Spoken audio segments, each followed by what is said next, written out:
Certains disent que le monde a toujours été tel qu'il est maintenant.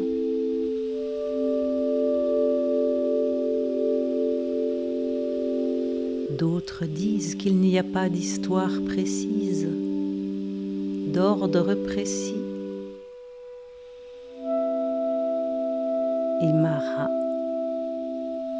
peut-être, comme disent les Inuits, on ne sait pas trop.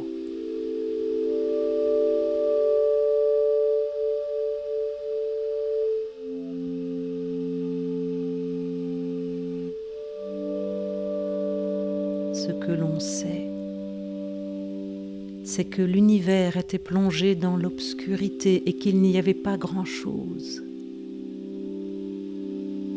Il n'y avait ni le soleil ni la nuit, ni le vent ni la tempête ou l'orage, ni la glace ou la banquise, ni les hommes, ni les animaux.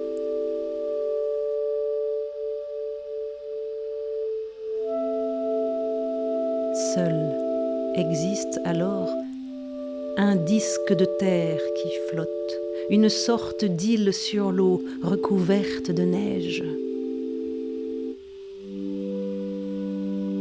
Et de cette terre s'élèvent 4 piliers qui portent la voûte céleste.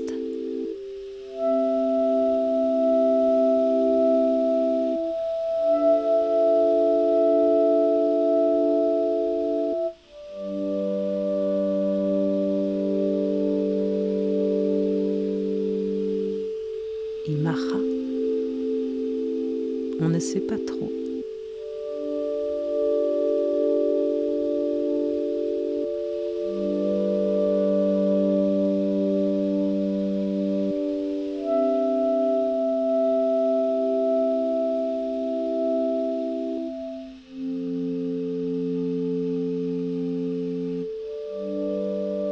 Au tout début du monde inuit, avant l'arrivée des hommes, il semble qu'il y ait eu d'autres habitants sur la terre, des êtres étranges, hybrides, esprits, nains, géants, monstres.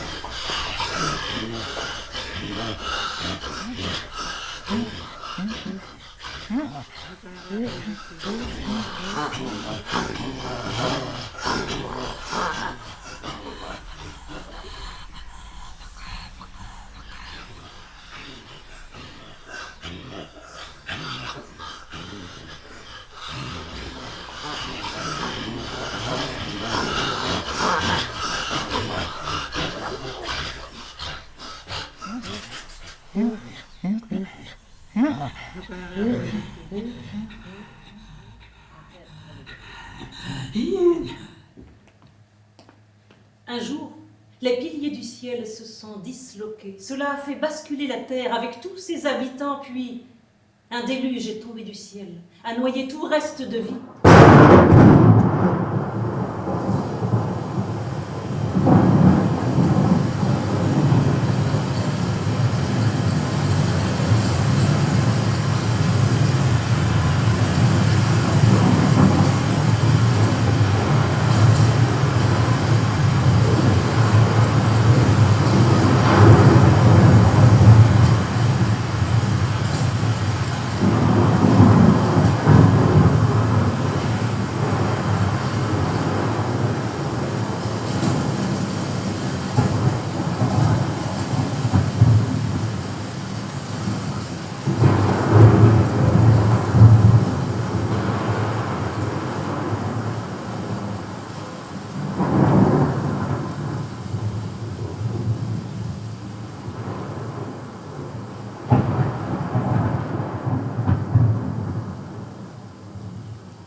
Puis, après que tout eut séché, 2 mottes de terre sont apparues. 2 mottes de terre ont grandi, ont grossi. Et de ces 2 mottes de terre sont sortis 2 êtres humains. 2 hommes, Umar Neturk et Akulujusi. C'est comme ça qu'ils sont nés. Ils étaient déjà adultes quand ils ont émergé de terre. Ils vivaient ensemble. Et bientôt, l'un des deux, Akulujusi, tombe enceinte. Il attend un enfant. Son ventre grossit. Akulujusi. Mais après 9 mois, quand le terme arrive, Akulujusi ne peut pas accoucher. L'enfant ne peut pas sortir de ce ventre d'homme sans issue. Alors, Umar Neturk entonne un chant magique. Le tout premier chant magique.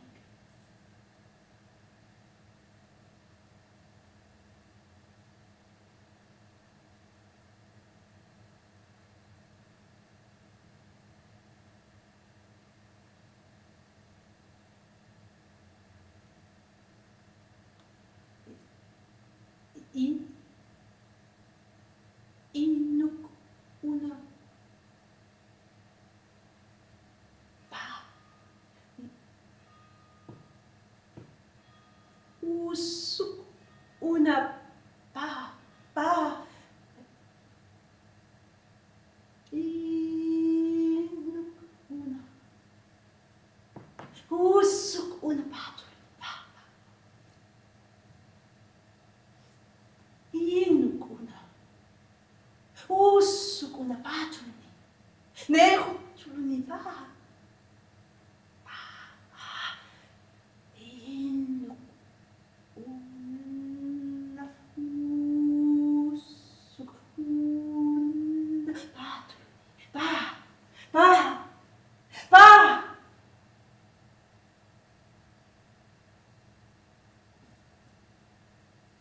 Le chant fend le pénis d'Akulujusi, qui devient une femme.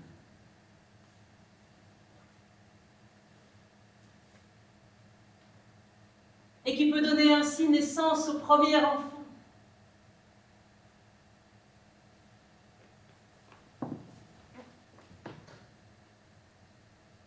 C'est ainsi qu'est apparue la première femme. C'est ainsi que commence l'histoire des hommes sur la terre des Inuits. Et Mara, peut-être.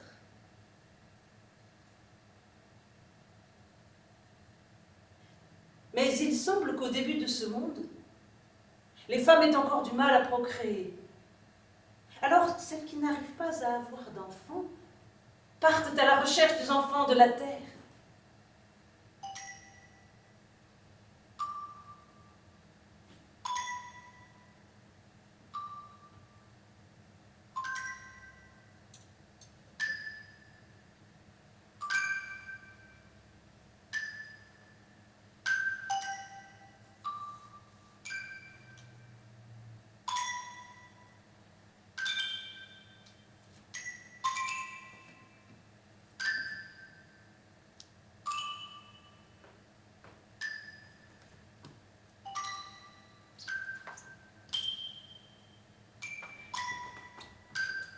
Lorsqu'un bébé est trouvé dans la terre, la femme l'adopte et l'élève comme son propre enfant.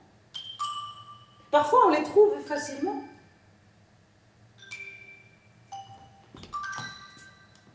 Surtout les filles.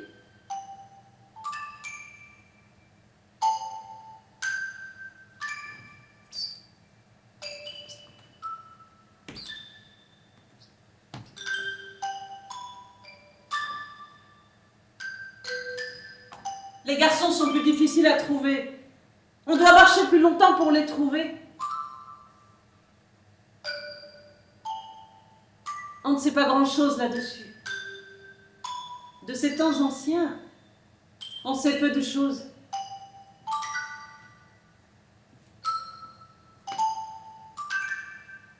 Comme il fait nuit, il faut humecter son index de salive pour avoir une faible lueur.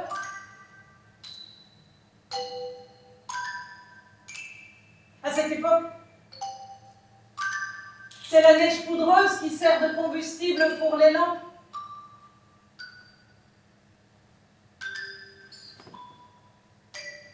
On ne voit pas grand-chose.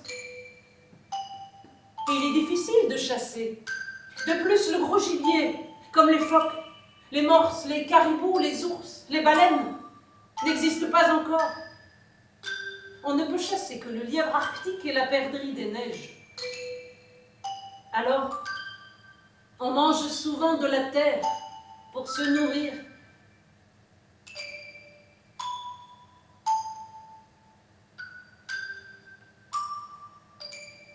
La terre dont on vient. La terre dont on trouve les enfants. La terre dont on se nourrit. La terre. En fait, il n'existe pas grand-chose. La mort non plus n'existe pas. Lorsqu'on arrive à un âge trop avancé, il suffit de faire une culbute en avant pour être jeune à nouveau.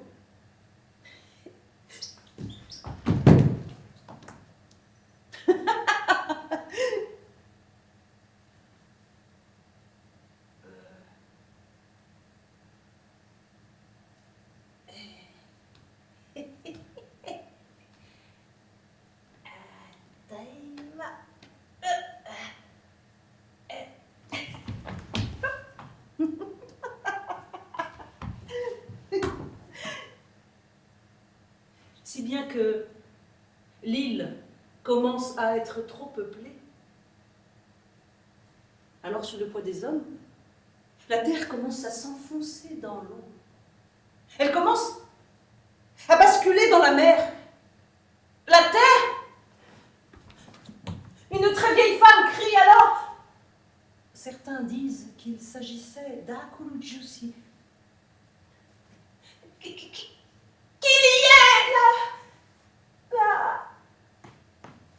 la mort! Oui, qu'il y ait la guerre! Qu'il y ait la mort! Qu'il y ait la guerre! La mort? La guerre?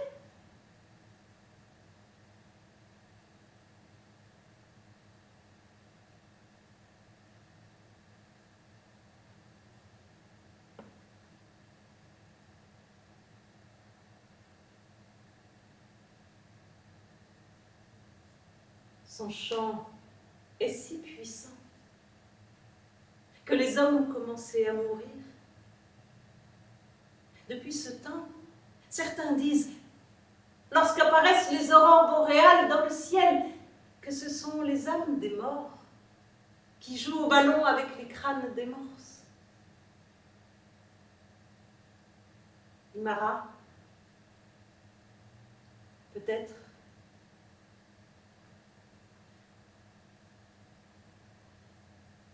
Afin d'éviter la guerre, les hommes ont fabriqué des embarcations et se sont dispersés sur d'autres territoires, d'autres terres.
En d'autres temps, mais bien plus tard, depuis d'autres territoires bien plus lointains, d'autres hommes aussi étaient venus.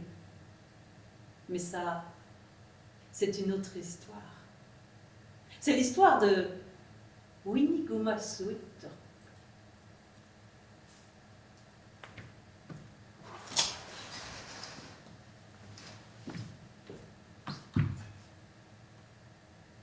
Celle qui ne voulait pas se marier, c'était pourtant un grand tabou que de refuser de prendre un mari. Puisque tu ne veux pas te marier, pourquoi n'épouses-tu pas mon chien lui avait lancé son père furieux. Mais ce soir-là, un visiteur se présente à l'entrée de l'igloo, un bel homme avec un collier auquel est attachée une canine de chien. Il est invité à passer la nuit. Si Winigumasuit Turk ne veut pas se marier, elle veut bien faire l'amour. Rire sous les peaux, comme ils disent là-bas. Et c'est ce qui se passe cette nuit-là.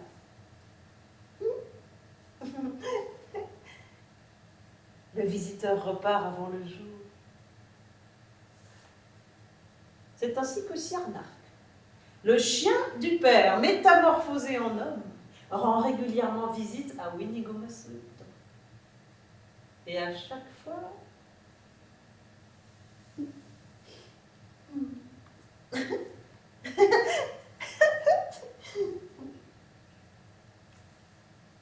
ce n'est qu'au printemps que la famille découvre la supercherie. Winigumasuit Turk est enceinte. Le père ne veut pas de cette union. Il ne veut pas de cette progéniture. Il exile Siarnark et sa fille sur une île voisine. Chaque semaine, le chien doit venir à la nage chez son beau-père, chercher leur nourriture dans des sacs. Bientôt, le père en a assez des visites du chien. Un jour, il remplit les sacs de pierre. Siarnark se noie.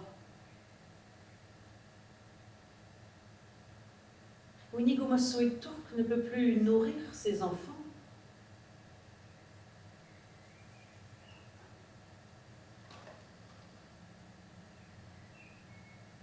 Alors, elle arrache une vieille semelle de ses bottes. Elle la pose sur l'eau, place quelques-uns de ses enfants dedans. Puis elle souffle dessus, en les faisant partir vers le sud-est et vers le côté où le soleil se lève, vers l'océan. À cause de la brume, elle ne voit pas l'embarcation qui s'éloigne, mais elle entend soudain des bruits.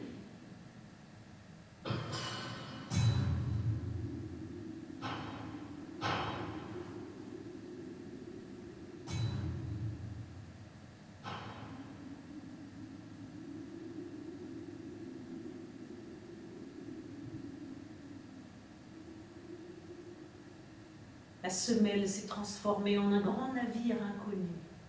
Et ces enfants-là vont donner naissance au peuple des Blancs, les Radlunat. La mère place d'autres enfants sur un nouveau morceau de semelle. Et cette fois, elle souffle dessus en les faisant partir vers le sud-ouest, vers le côté où le soleil se couche, vers le continent.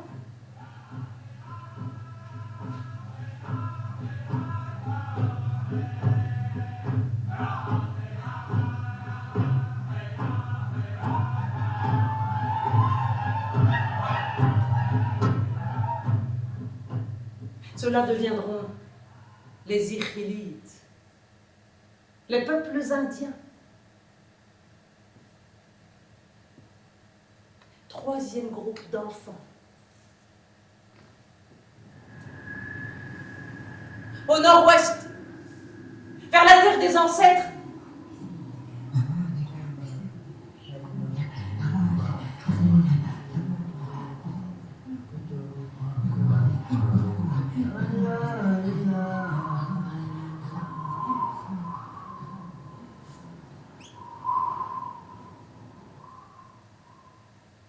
Ceux-là deviendront les Tunites, cet autre peuple inuit plus grand et plus fort.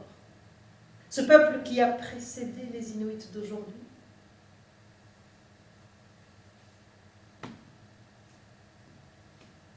Enfin, les derniers de ces enfants, au nord-est, au pilier du ciel.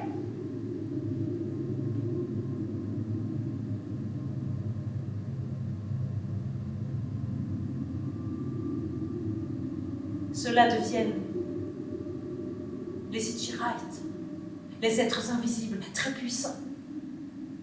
Ils peuvent voir tout ce que font les hommes.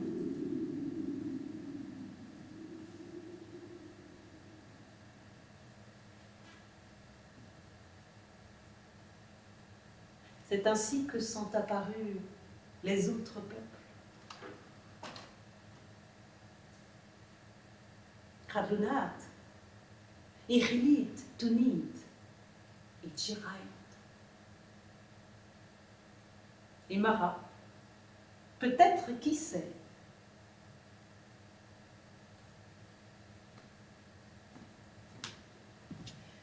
Mais revenons à ces temps anciens.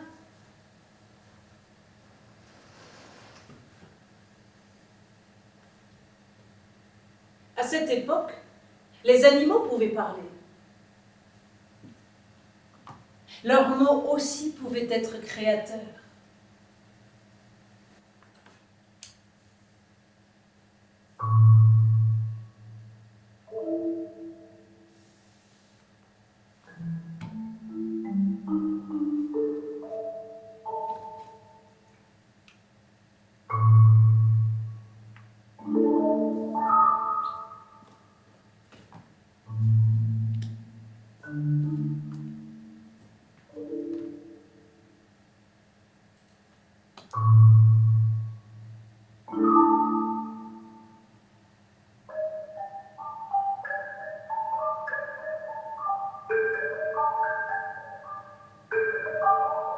Le renard et le grand corbeau font partie des quelques animaux qui existent alors.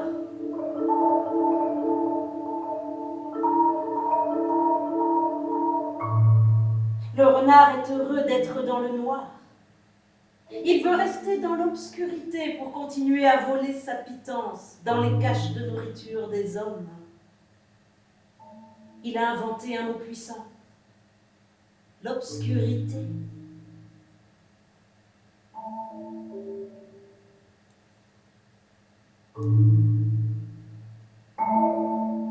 Le grand corbeau, lui, en a assez de se cogner en volant dans le noir. Un jour, il prend possession d'un mot aussi puissant que celui du renard. La lumière. Et chacun, tour à tour, de lancer son mot.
Hello.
Mga kaukat telehun unnu paleppo tai mga kaukat telehun unnu paleppo.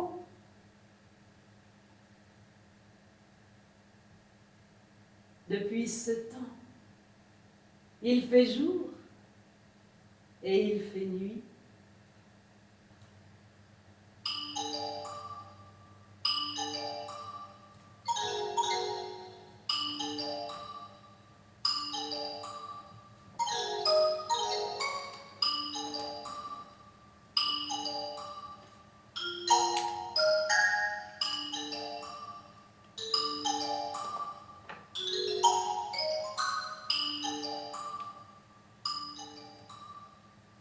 Dans ces temps anciens où les choses n'étaient pas aussi séparées, il y avait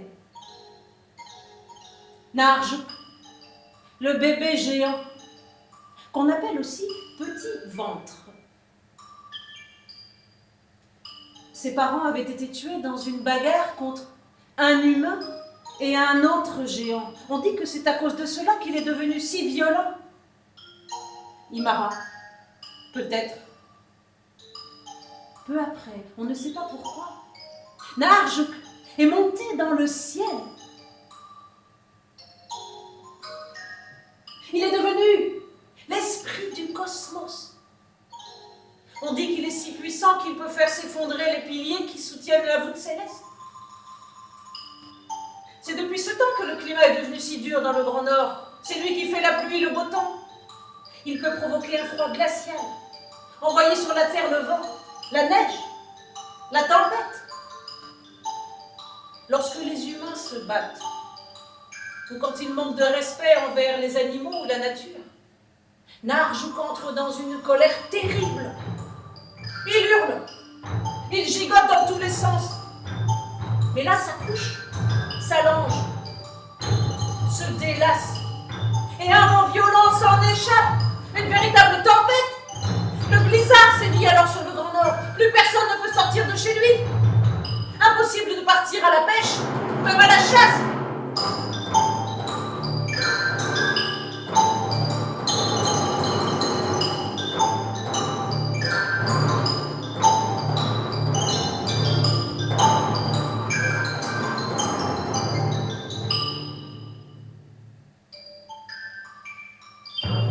Très vite, c'est la famine chez les Inuits. Pour calmer la tempête, on doit demander au chaman de monter dans le ciel chez Narjuk. Le chaman tente de le calmer. Il lui demande de pardonner aux humains. Mais surtout, il relasse soigneusement la couche de Narjuk.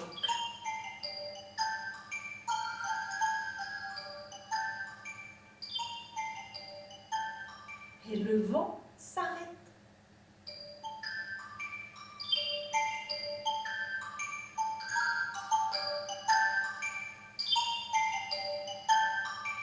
Le beau temps revient.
Darkrek et sa sœur, Sechenerk, deux orphelins abandonnés, avaient été adoptés par ce village où Sechenerk avait trouvé un mari.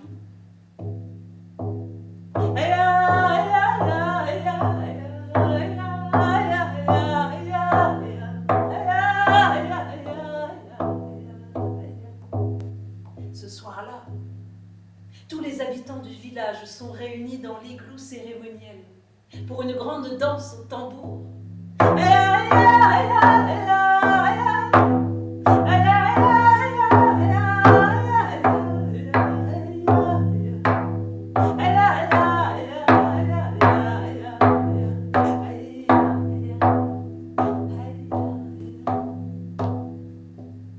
Sechenerk venait d'accoucher. Alors elle se devait de rester seule, dans un igloo isolé. Le temps que les saignements cessent.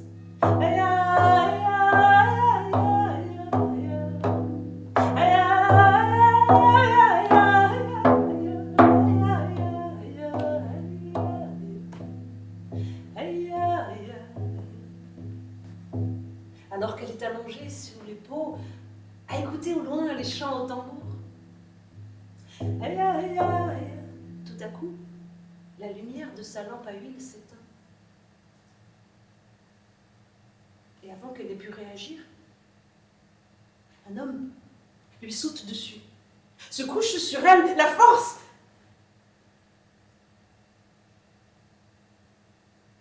Réussit à la violer, puis s'enfuit dans le noir.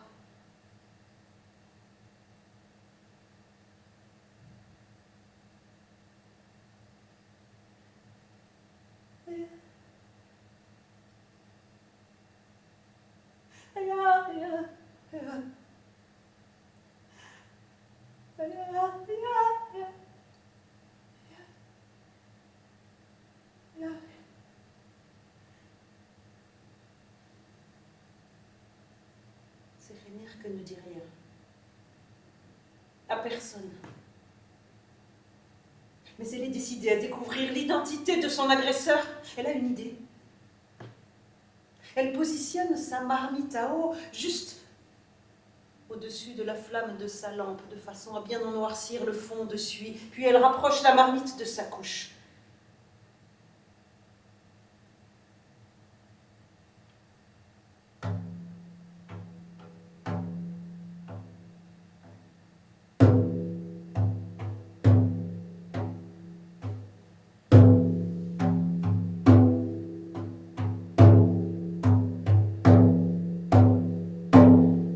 Quelques jours plus tard, une nouvelle danse a lieu dans l'igloo collectif.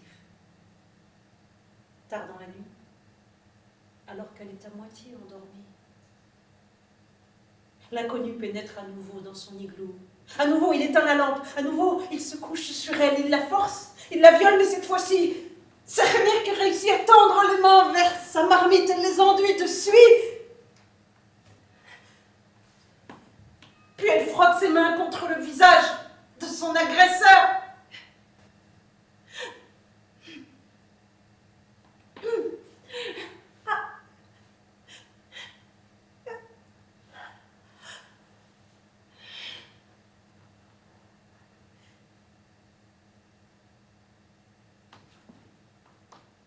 Dès que l'inconnu sort de l'igloo, Sérénirque le suit. Il se faufile dans la nuit, puis entre dans l'igloo collectif. Sérénirque arrive devant l'entrée. Elle entend des bruits. Elle entend des rires. Des rires.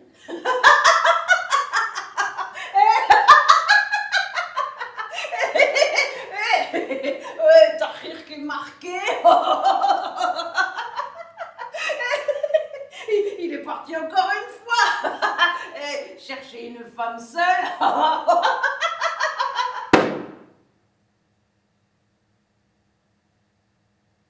Sérénirque comprend que c'est son propre frère qui l'a violée. Elle entre dans l'igloo. Elle prend son couteau. D'un geste sec, elle se coupe un sein, et puis elle le tend à son frère. Mon frère, puisque tu me trouves si bonne, mange-moi.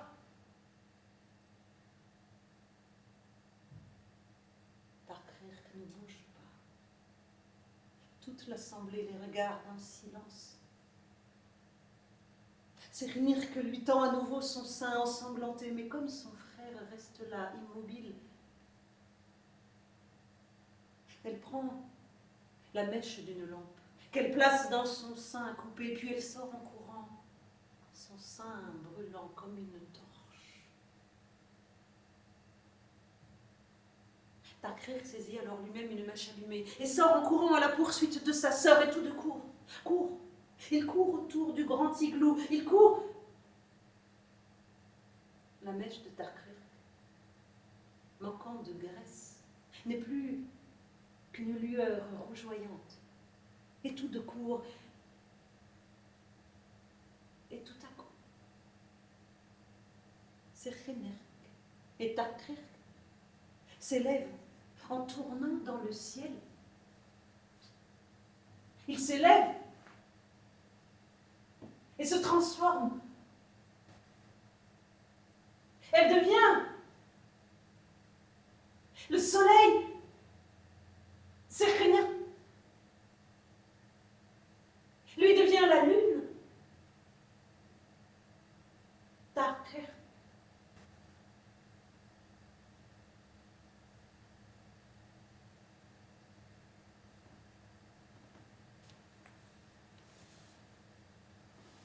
la lumière de Frère Lune éclaire moins. Sa torche s'était presque consumée. Mais celle de Sœur Soleil continue à briller de tout son éclat.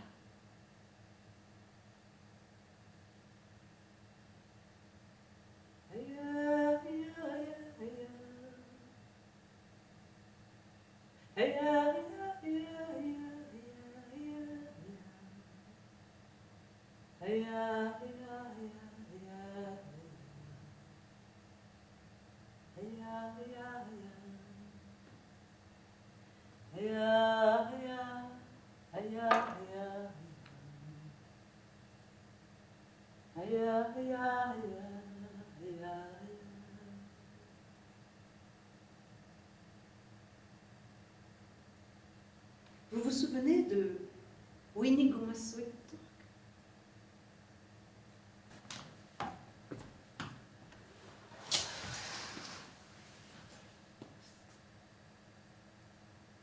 Celle qui ne voulait pas se marier. Elle refuse toujours de se marier.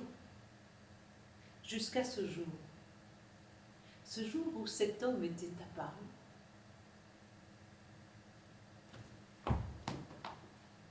Arrivant du large dans son kayak, il avait quelque chose de différent avec ses bottes en peau de phoque, son pantalon en peau d'ours, sa veste en peau de caribou, ses yeux protégés par le soleil, par des lunettes en dents de morse. C'est ainsi que Winnie Goumassuet, celle qui ne voulait pas se marier, quitte sa famille pour suivre son nouveau mari jusque chez lui, sur son île lointaine. Mais quand ils arrivent sur l'île, les lunettes tombent sur le sol. La femme voit les yeux de son mari. Un pétrel? C'est un pétrel, un oiseau des mers, qui a pris l'apparence humaine et lui... est bien heureux du tour qu'il lui a joué. Et la vie continue. Quelque temps plus tard, alors que le pétrel est à la chasse, une embarcation s'approche de l'île.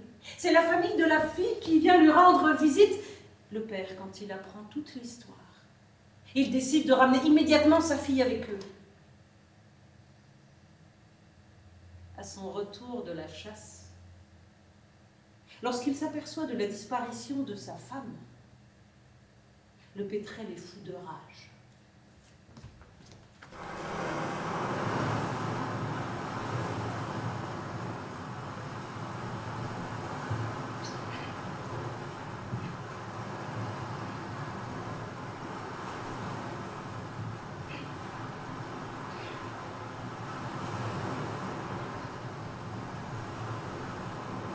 Il s'élève dans les airs à la recherche de la fugitive.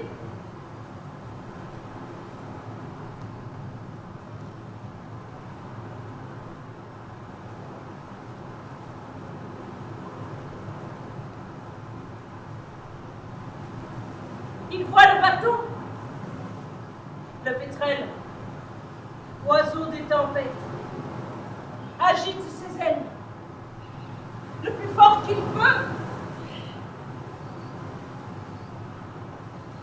Il occasionne un vent terrible sur la mer et la tempête éclate.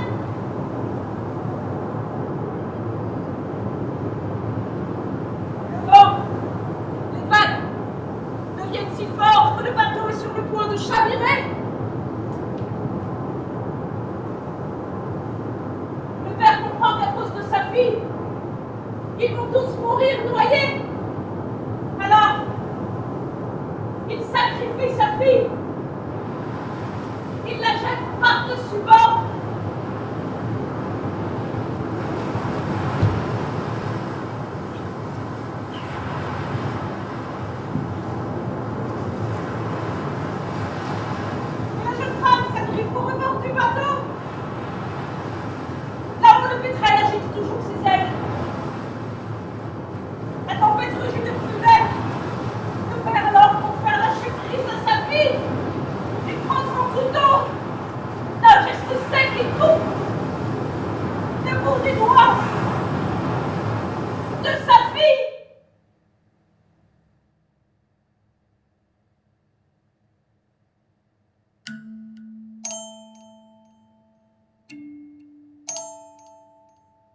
touche la surface de l'eau, il se transforme. Il se transforme en phoque groenlandais, en phoque à capuchon, en phoque annelé, en phoque barbu, en toutes les sortes de phoques. Il nage un instant autour du bateau, puis il plonge dans l'eau sombre et froide.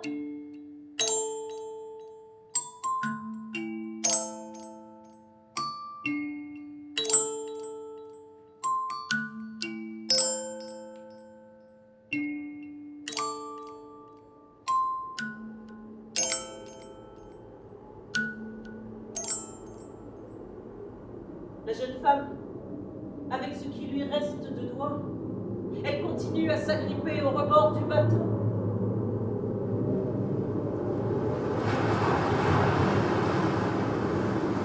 Là-haut, le pétrel agite toujours ses ailes, la tempête rugit de plus belle. Le bateau prend l'eau, une vague va l'engloutir.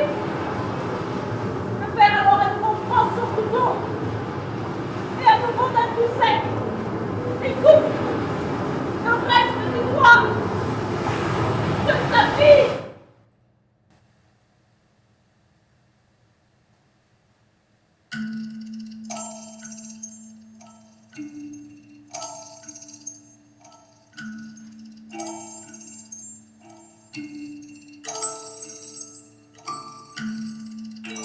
Et à nouveau, les morceaux de doigts, dès qu'ils touchent la surface de l'eau, ils se transforment, mais cette fois en morse,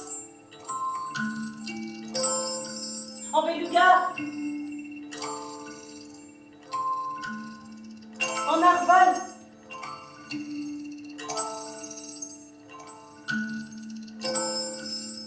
en baleine, en tous les autres mammifères marins.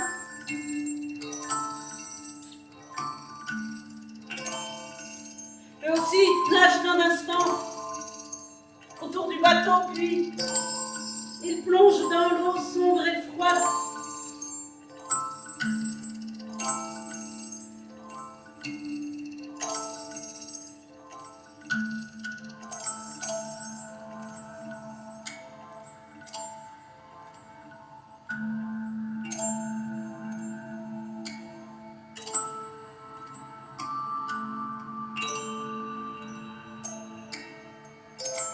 La jeune femme,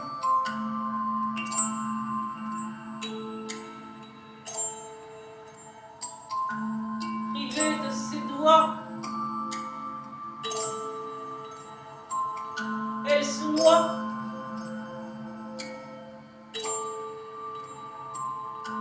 Et doucement, tout doucement, elle descend tout au fond de l'océan.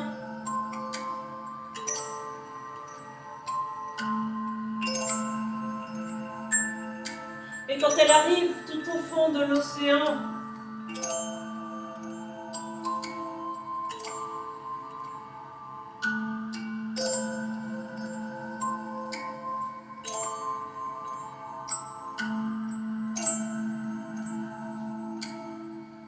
elle devient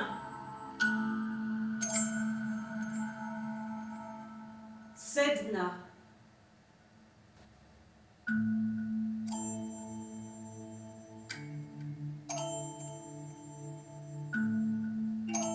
Celle là-bas. Ou encore Takkanaluk, la grande tout au fond. Ou aussi Nechevek, là où il y a la nourriture.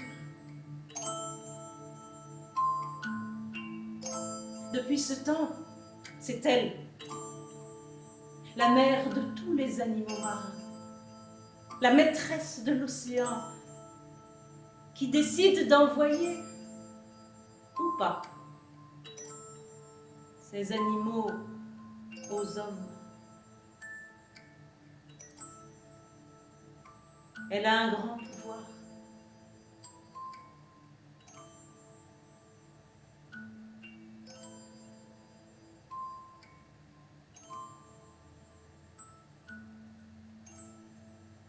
Il y a tant d'autres choses qui ont été créées.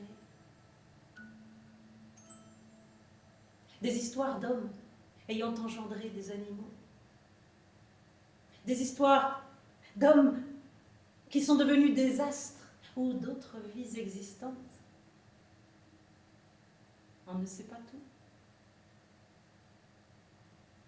Un pas, puis un autre, dans le blanc, dans la neige, dans le vent, droit devant.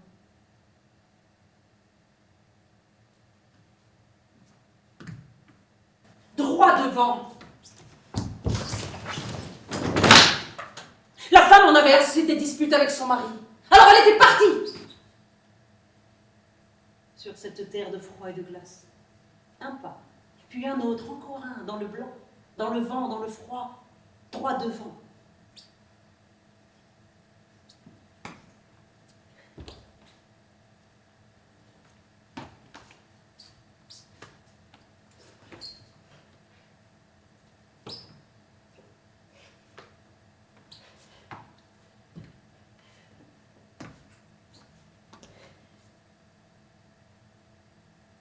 À force de pas, la femme découvre un igloo isolé qu'elle ne connaît pas, habité par une mère et ses 2 enfants.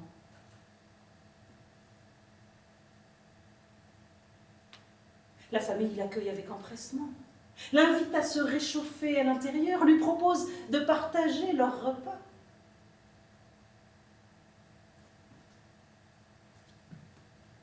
Mais, étrange famille, étrange igloo, aucun chien, aucun traîneau, aucun homme. Pourtant, un phoque fraîchement chassé, ce sont les hommes qui chassent. Il faut bien un traîneau tiré par des chiens pour rapporter le gibier.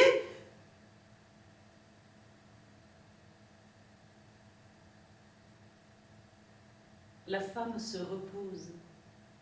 La femme se réchauffe. La femme partage le phoque fraîchement chassé. Un des enfants s'étonne. Quel étrange invité nous avons. Cette femme ne mange que la viande, pas la graisse. La femme comprend. Elle est dans une famille d'ours qui a pris l'apparence humaine. C'est à ça qu'on les reconnaît, les ours. Eux mangent surtout la graisse, pas la viande. La mère ours lui accorde la vie, à condition qu'elle promette de ne jamais révéler leur existence. La femme jure tout ce qu'on voudra qu'elle ne dira jamais rien. Elle se précipite au dehors. Sur cette terre de froid et de glace. Un pas, puis un autre. Vite, courir dans le froid, dans le vent, dans la glace. Dans les traces de ses pas.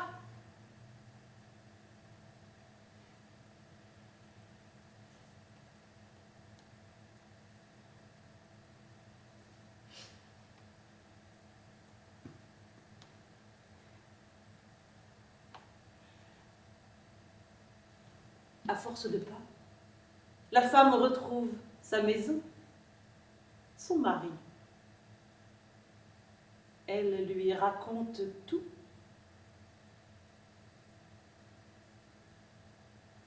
L'homme écoute. Il prend ses armes, il attelle ses chiens, il invite 2 de ses fils à le suivre, il lance son traîneau. L'ours sent l'odeur des chiens. L'ours comprend la trahison. L'ours cache ses 2 enfants. L'ours rejoint l'igloo de la femme. Et d'un seul coup de patte, elle lui arrache la tête. La tête? La tête qui tourne dans les airs. Comme un ballon. Comme un ballon. Comme un ballon. Les chiens, les chasseurs se rapprochent. L'ours s'enfuit sur la banquise, s'enfuit sur la mer glacée. L'ours, les chiens, le chasseur, dans le blanc, dans la neige, dans le vent, droit devant. Soudain, tous quittent le sol glacé.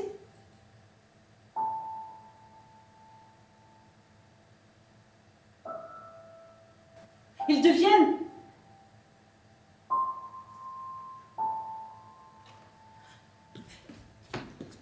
des étoiles. Nano, mais Nano, si je tiki, remengin not malik.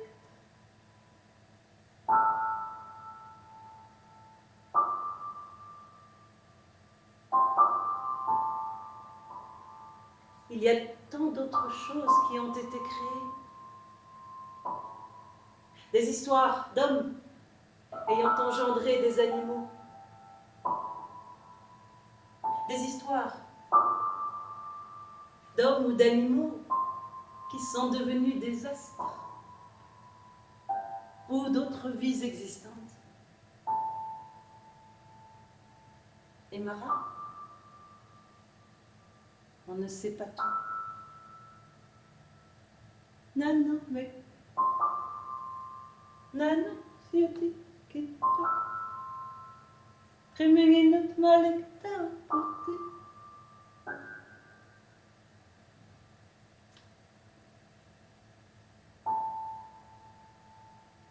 Et le monde